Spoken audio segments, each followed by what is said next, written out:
So let's take a look at a couple of matchups that are important here. So this is from Pro Football Focus, matchups to watch.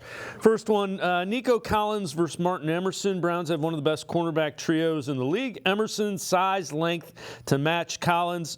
If the Browns can contain Collins, they should have no problem stopping Texans' offense. Another one to watch, flip sides of the ball. This one, Mac tweets this one out, and this one's interesting. Jerron Christian against the edge rusher Jonathan Grenard. Past 3 weeks, Grenard, 13 pressures, 5.5 sacks, 1 forced fumble.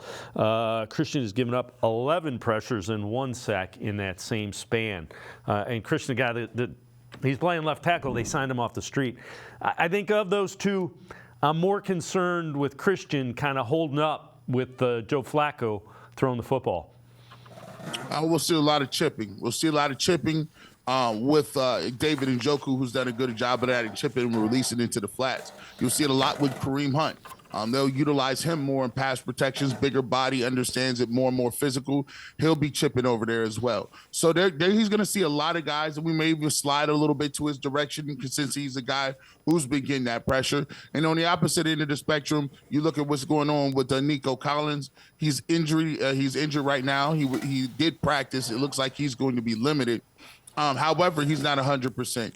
Pick your poison, right? You can put Emerson on him. He's not gonna get no breaks in the world with Denzel Ward.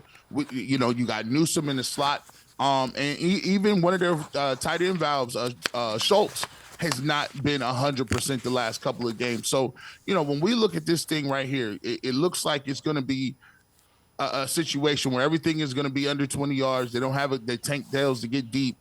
Singletary has played a bit better. I think he's run the ball good, but I don't think that they should be able to handle the Browns up front. If the Browns can get up and change the line of scrimmage, make sure that they stop the run, I don't think the Texans, are going to be able to pass the ball on us deep. But here's the thing.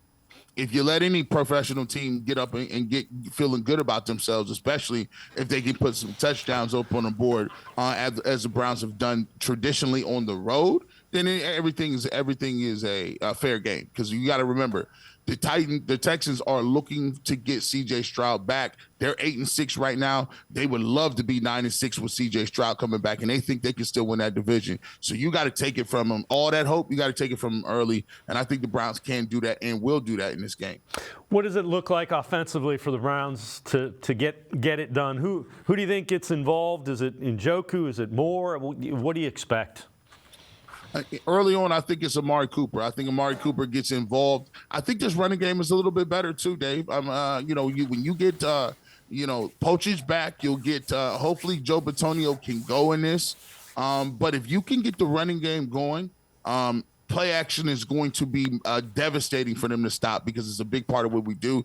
I think David Njoku also has another big game. I expect him to see a couple tight end screens, maybe a couple plays where they get him out in the open field where he's so difficult to tackle in the secondary. And I think that's just where they go. They start out with Amari Cooper. They find some running lanes on the ground. We might even see Pierre Strong and Kareem Hunt have a couple big runs.